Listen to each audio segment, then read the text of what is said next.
আরেকজনের বউ আরেকজনের সাথে ধরা পড়ছে, বিয়ে পড়া দেবো। আরে বেটা তুই আরেকজনের বউ কেমনে বিয়ে পড়াবি বেটা? হাই বদমাশ, এটা দিয়ে বিচার? তুই ধর্ম বুঝিস না? তোর বাসায় কোরআন নাই? আরেক বেটা বিদেশ আছে, ওই বেটার বউ ধরা পড়ছে একজন লোকে, বিয়ে পড়া দে, বিয়ে পড়া দে, মাথা কামাই দে। এটা দিয়ে বিচার তো? হ্যাঁ, তোর ঘরে ডাকাতি করলে তুই কি বিয়ে পড়া দিবি, মাথা কামাই দিবি রে? আরেকজনের বউ বিয়ে দিয়ে দে। কত বর্বর সমাজ!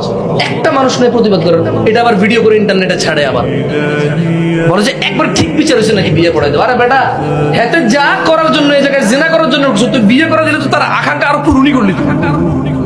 আরেক বেটার বউ বিকে কেমনি বিয়ে দিবি রে?